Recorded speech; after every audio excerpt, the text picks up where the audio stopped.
Buenas noches, mis hermanos. Bienvenidos nuevamente. Vamos a meditar en las Escrituras. Vamos a estar reflexionando sobre la palabra del Eterno.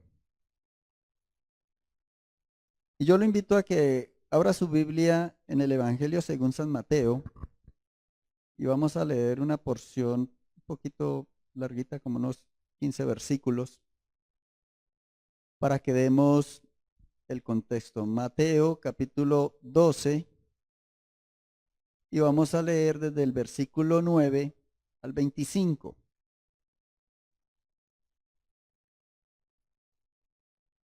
Antes de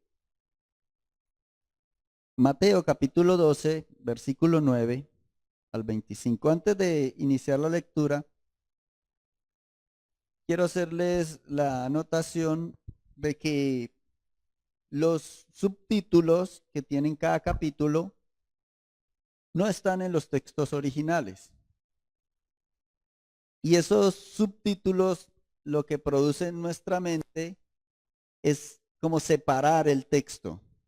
Y pensamos equivocadamente que se está refiriendo a otro asunto.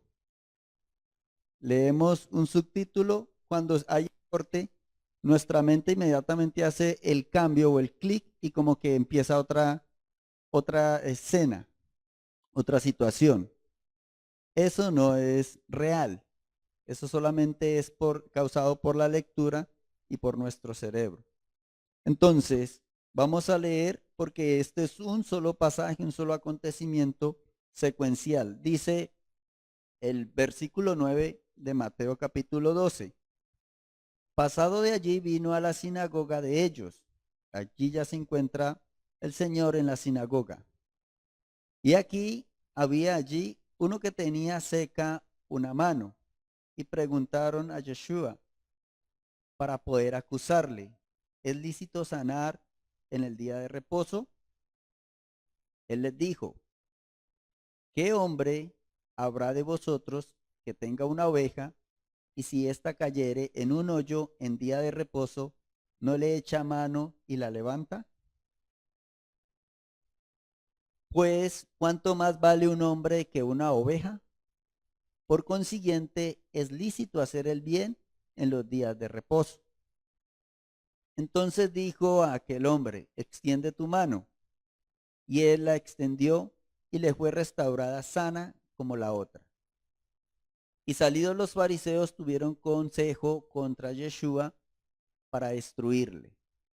¿Por qué? Porque lo que el Señor ministraba, hacía, no se ajustaba a lo que las personas de ese tiempo tenían en su mente. Versículo 15.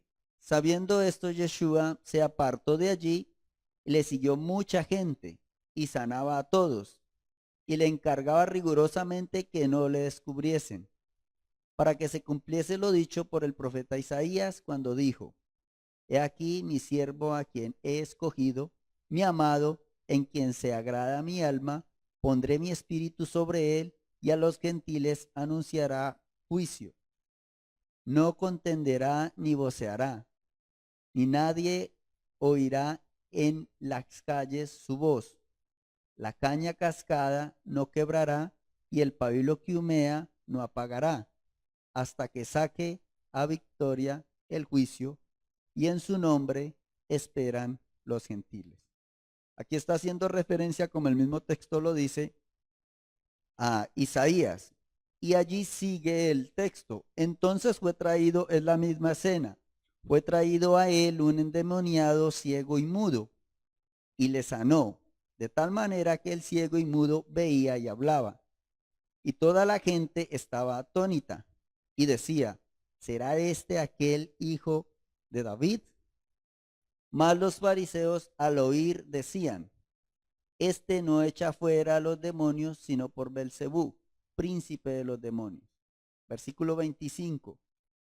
Sabiendo Yeshua los pensamientos de ellos, les dijo, y aquí quiero que hagamos claridad: todo reino dividido contra sí mismo es asolado, y toda ciudad o casa dividida contra sí misma no permanecerá. ¿Por qué leímos este texto? Porque el Señor hace referencia a Isaías. El nombre Isaías significa salvación de Yah, salvación de Yahweh. Y todo el libro del profeta Isaías se basa en cómo él va a venir a su pueblo, a rescatar a su pueblo, a restaurar a su pueblo para que haya unidad. Y eso es lo que el Eterno está propendiendo en este tiempo. Que nosotros, su pueblo, a todos los niveles, nos unamos. Nos unamos en Él, nos unamos en su enseñanza, nos unamos en su palabra, nos unamos en su propósito, nos unamos en su plan. ¿Cuál es la dificultad? Que nosotros, como pueblo de Dios, en muchas ocasiones tenemos nuestros propios planes, de forma individual, de forma familiar, de todas las maneras. Y Dios, el Eterno, nos está llamando a que ajustemos nuestros planes, ajustemos nuestras vidas a su propósito para guardarnos, para cuidarnos, hasta que nosotros, como pueblo de Dios, como pueblo del Eterno, no estemos unidos, no vamos a tener ni paz, ni vamos a obtener la victoria contra los enemigos. Aquí el Señor mismo lo dice. Una casa dividida contra sí mismo no va a prevalecer. Y eso es lo que ha pasado al pueblo del Eterno. Y cuando hablo del pueblo del Eterno, hablo a todos los niveles. Por eso el enemigo siempre trata de fragmentar al pueblo de Dios. Nosotros sabemos que cuando el Señor llama a Abraham y saca a Israel desde Egipto, sale una nación, sale un pueblo. Pero cuando son establecidos, se divide porque cada uno tiene su propia manera de pensar y se apartan del Eterno. Eso produce que se divida el reino en dos y que de la casa del norte y la casa del sur. Ya de ahí ya está dividido el pueblo de Dios. Y nosotros sabemos históricamente cuánto ha sufrido, cuánto hemos sufrido todos. Nos han perseguido, nos han destruido, se han burlado, hemos sufrido y esa es la causa. Por eso nosotros necesitamos entender que para nosotros entrar en esa unidad, para nosotros entrar en ese propósito de Dios y obtener, vuelvo y repito, la paz y obtener la victoria sobre nuestros enemigos, necesitamos entender que ese propósito de Dios va a influir en mi vida. Si no influye en mi vida, si no produce cambios en mi vida, pues sencillamente no voy a estar en el propósito del Eterno, voy a estar en mis propios propósitos. Y vamos a mirar el ejemplo de Isaías. Acabamos de hablar que Isaías significa salvación de Yah, salvación de Yahweh, y el mensaje que el Eterno envía a través de todo el libro de Isaías es ese. Es un llamado a su pueblo al arrepentimiento, es un llamado a su pueblo a la conversión, es mostrarle el juicio y mostrarle también la bendición de permanecer en su propósito, que es el milenio y todo lo que Dios tiene para nosotros. Pero eso influyó en la vida de Jeremías, de Isaías. Esa revelación, esa manifestación de la gloria de Dios, como nosotros lo sabemos que está en Isaías capítulo 6, donde él ve la gloria del Eterno, ¿influiría en su vida? Totalmente. Totalmente influyó en su vida. Él no entró en el propósito de Dios, él no entró en el plan de Dios sin que su vida fuera afectada. Y eso es lo que nosotros necesitamos comprender como pueblo de Dios. No podemos pretender entrar en el propósito, entrar en el plan de Dios y que mi vida siga intacta como venía. No podemos. Ahora miremos hasta qué nivel afectó a Isaías. Isaías se casó con una mujer que era profetisa, dice la escritura, y tuvieron 2 hijos. Vamos a Isaías capítulo 7.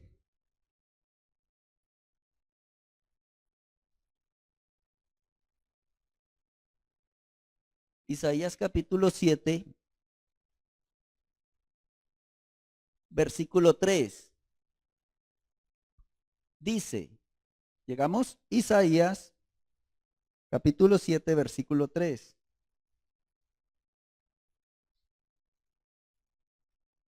Dice la escritura, entonces dijo Yahweh a Isaías, sal ahora al encuentro de Acaz, tú y Sear Habsud, tu hijo, al extremo del acueducto del estanque de arriba, en el camino de la heredad del lavador. En mi Biblia aparece allí un asterisquito, un 1, y me dice qué significa ese nombre. Y ese nombre significa un remanente volverá. Allí en su Biblia lo puede corroborar. Pregunto, ¿afectó el propósito de Dios? ¿Afectó la revelación que Dios le dio a Isaías? ¿Lo afectó en su vida personal, en su vida familiar? ¿Lo afectó en su vida con su hijo? Total. Su hijo se llama un remanente volverá. Y si leemos el versículo más adelante, nosotros vamos a mirar el versículo 8, el capítulo 8, perdón. Versículo 1 dice, me dijo Yahweh, toma una tabla grande y escribe en ella con caracteres legibles tocante a Maher Salat Asbaz. Ese es el nombre del segundo hijo. Y eso significa el despojo se apresura. Entonces vemos cómo la revelación y el plan de Dios afecta la vida de Isaías. ¿Cuánto nos está afectando a nosotros? Ahora, ya para entrar en materia, nosotros miramos, entonces el primer punto es una casa dividida contra sí mismo no prevalece. Y el segundo punto es que si yo quiero esa unidad que va a traer paz a mi vida y a mi familia, y va a traer la victoria sobre mis enemigos y sobre los enemigos de mi familia, yo tengo que estar unido. Pero para estar unido a ese propósito de Dios y al pueblo de Dios, necesito que mi vida sea afectada por la palabra de Dios. Tiene que afectarme. Todos los ámbitos, todas las áreas. Y nosotros vemos el ejemplo de Isaías, por qué los hijos tuvieron ese nombre, cómo vivió Isaías, cómo y con quién se casó Isaías, se casó con una profetisa, y cómo fue el desarrollo de su vida. Ahora, ya hablando de la profecía, de lo que el Eterno le revela, y nosotros leemos Isaías capítulo 11, allí nos vamos a poder dar cuenta del plan y el propósito de Dios sintetizado, de lo que Dios quiere, de lo que Dios desea. Y está el plan del Eterno en su primera venida, en el presente y en el futuro. Y nosotros leemos del capítulo 11, versículo 1 al 4 y dice, saldrá una vara del tronco de Isaí y un vástago retoñará de sus raíces. Siempre ate este texto con lo que leímos en Mateo. La gente se preguntaba ya en Mateo, ¿este no será el hijo de David? Este no será el retoño, este no será el renuevo que prometió el Eterno, este no será el Mesías. Estaba siempre esa pregunta. Y aquí en el mío aparece Mateo capítulo 2, versículo 23. El versículo 2 dice, y reposará sobre él el espíritu de Yahweh, espíritu de sabiduría, de inteligencia, espíritu de consejo y de poder, espíritu de conocimiento y de temor de Yahweh. Y le hará entender diligente en el temor de Yahweh, no juzgará según la vista de sus ojos, ni arguirá por lo que oigan sus oídos. Versículo 4. Sino que juzgará con justicia a los pobres y arguirá con equidad por los mansos de la tierra. Hasta allí, hasta este capítulo, versículo 4, la primera parte se cumplió en su venida, en su primera venida. Y sigue diciendo, y herirá la tierra con la vara de su boca y con el espíritu de sus labios matará al impío. Eso todavía no se ha evidenciado, pero sabemos que está en el plan y eso se va a dar. Sigue diciendo, versículo 5, y será la justicia cinto de sus lomos y la fidelidad ceñidor de su cintura. Morará el lobo con el cordero y el leopardo con el cabrito se acostará. El becerro y el león y la bestia doméstica andarán juntos y un niño los pastoreará. Versículo 7. La vaca y la osa pasarán, sus crías se echarán juntas y el león como el buey comerá paja. Esto para nosotros nos suena como ilógico que un león coma paja, coma pasto. Uno no, en su entendimiento natural, no le cabe.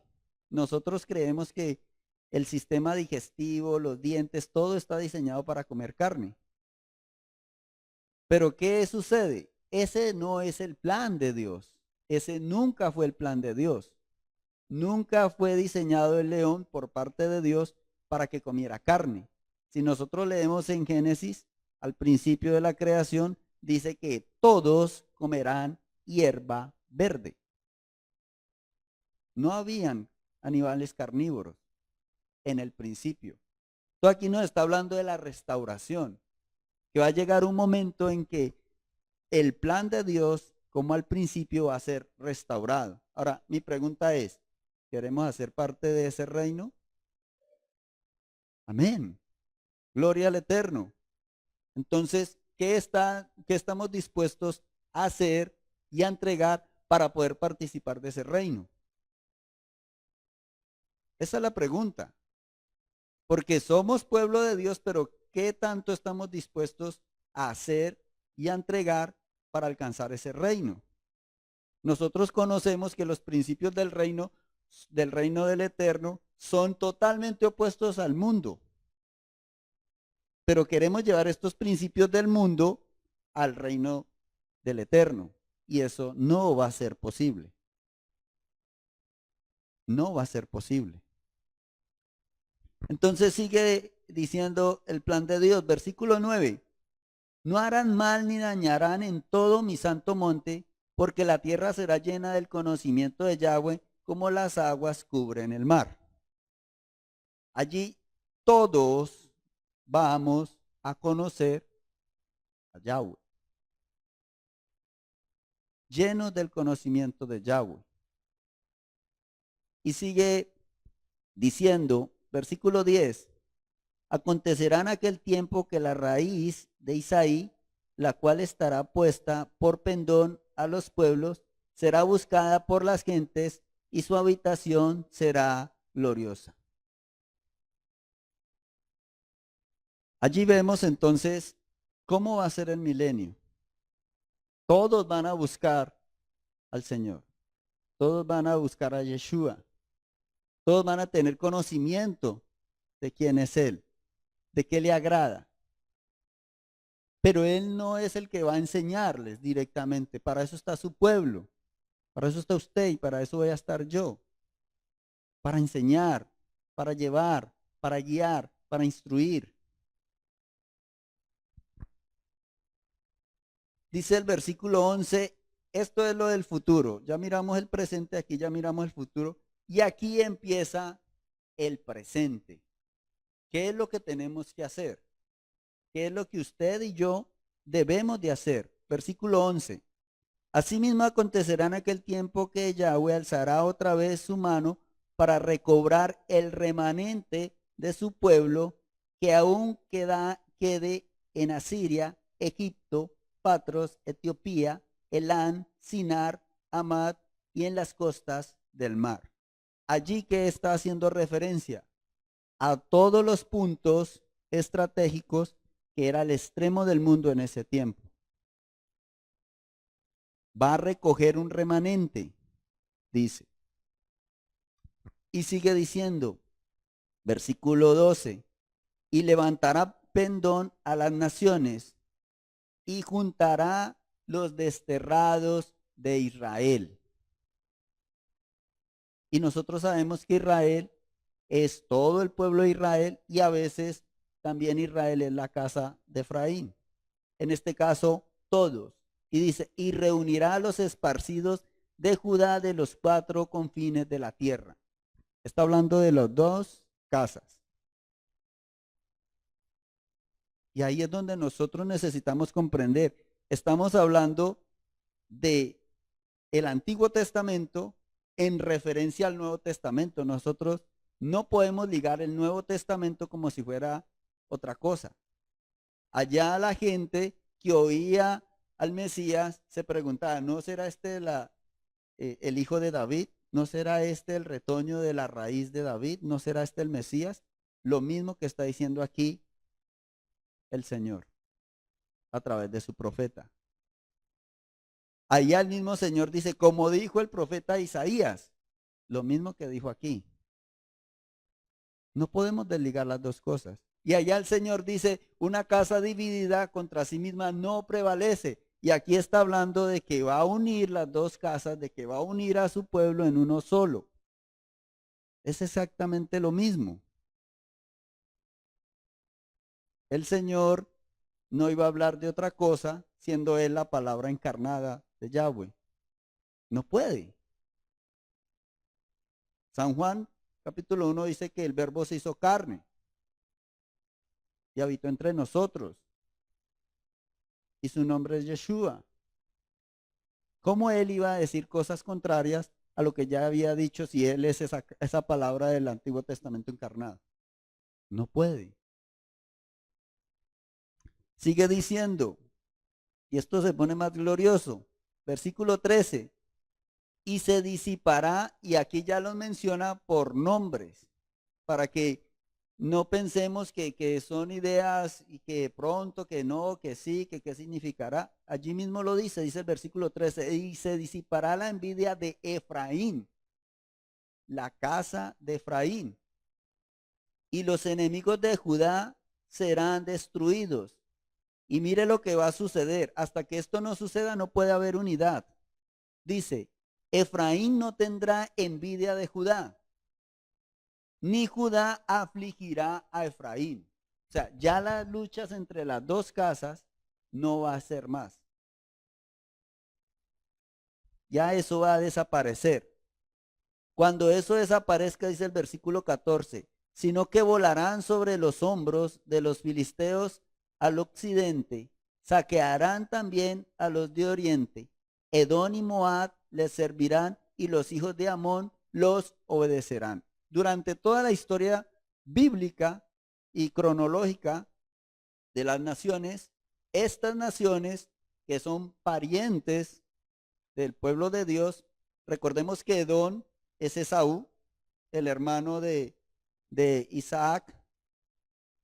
Edom, Moab, hermano de Jacob, sí, porque Isaac no tuvo hermanos. Hermano de Jacob, sí señora. Y Moab y Amón son los hijos de Lot. Y siempre estas naciones estuvieron en contra o han estado en contra de Israel como nación. Aquí dice que cuando las 2 casas, cuando el pueblo del Eterno esté en unidad, ellos van a obedecer. Van a obedecer a las escrituras, van a obedecer a Yahweh, se van a someter. Y a mí me gusta mucho mirar esta otra versión que me pareció muy, muy interesante.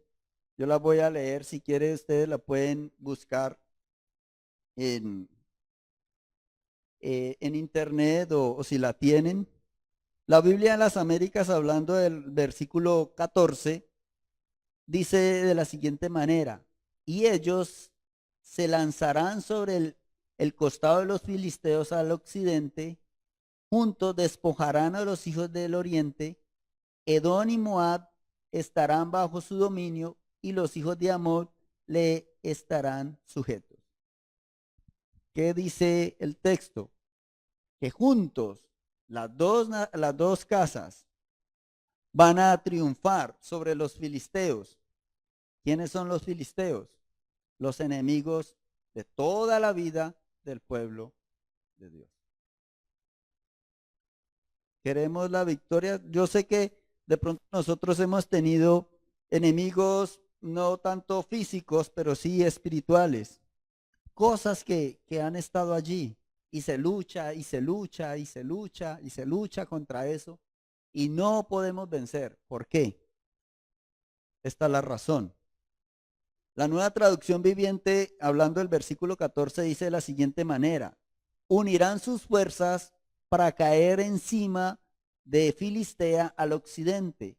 Juntos atacarán y saquearán a las naciones situadas al oriente. Ocuparán la tierra de Edom y de Moab, y Amón los obedecerá. Juntos van a obtener la victoria y vamos a obtener paz. De lo contrario, no. De lo contrario, lo dijo el Señor, lo dice el Señor aquí en Isaías y lo dijo Yeshua allá en Mateo. Una casa dividida contra sí misma no prevalecerá. Ahora, ¿qué está haciendo el Eterno en este momento? Hoy. Versículo 15. Secará Yahweh la lengua del mar de Egipto y levantará su mano con el poder de su espíritu sobre el río y lo herirá en sus 7 brazos y hará que pasen por él con sandalias. Versículo 16. Y habrá camino para el remanente de su pueblo, para el que quedó de Asiria. Recuerde quiénes fueron los que fueron llevados a Asiria. Israel, la casa de Efraín. Dice, el que quedó en Asiria, de la manera que lo hubo para Israel el día que subió de la tierra de Egipto. Recordemos todas las maravillas que el Eterno hizo para sacar al pueblo suyo de Egipto. Recordemos las plagas. Recordemos que se abrió el mar rojo. Recordemos que lo sustentó con maná. Recordemos que Él estaba en medio de ellos. Recordemos todos esos privilegios y esas hazañas. El Señor dice aquí en este texto que de la misma manera está haciendo ahora. Está preparando un camino. Está quitando todos los obstáculos. Está llamando a su pueblo. Pero así como en ese tiempo, nosotros como pueblo tenemos que marchar. Tenemos que tomar la determinación de involucrarnos en su propósito. Y es necesario, dice aquí este texto, prácticamente dice que va a haber un nuevo éxodo, que nos va a unir. Nos va a unir. Entonces, eso es lo que nosotros necesitamos entender. ¿Qué pasó con el primer éxodo? ¿Qué pasó con el pueblo que salió de Egipto? ¿Vieron las maravillas? Sí. ¿Atravesaron el mar rojo? Sí. Pero al primer instante, al primer momento que estuvieron solos, inmediatamente hicieron el becerro. Y eran pensando, ay, cuando estábamos en Egipto, ay, cuando comíamos, ay, cuando no tomaron la determinación de tomar el propósito de Dios y de cambiar su forma de pensar. y de modificar su forma de caminar. Es lo mismo que está diciendo aquí el Señor. El Señor está preparando un camino, ya es determinación. Y Él quiere que nosotros caminemos en ese camino. Y Él lo preparó para nosotros. Y está dispuesto para nosotros. Y vemos las bendiciones que están para nosotros. En nosotros, hermanos, tomar esa determinación de asirnos a Él y de caminar en Él. Y las verdades que Él nos esté revelando, que usted esté recibiendo, continúe, comience a practicarlas, comience a obedecer, comience a hacer, comience a tomar determinaciones, por más pequeñas que sean, por más pequeñas que le parezcan, tome la determinación y vamos a ir creciendo, y vamos a ir creciendo. Y Dios va a ir mostrando, y Dios va a ir abriendo el camino. Nosotros lo sabemos bíblicamente. Hasta que el pueblo no comenzó a marchar, el mar no se abrió. Hasta que el pueblo no comenzó a marchar, el río Jordán no se abrió. Ellos cuando llegaron al Mar Rojo, el mar estaba normal, pero comenzaron a obedecer. Eso es lo que el Eterno tiene para nosotros. Y dice el versículo 16 ya para terminar, habrá camino para el remanente de su pueblo, el que quedó de Asiria, de la manera que lo hubo para Israel el día que subió de la tierra de Egipto. Amén. Entonces, gloria al Eterno. Vamos a orar. Invito a nuestra pastora.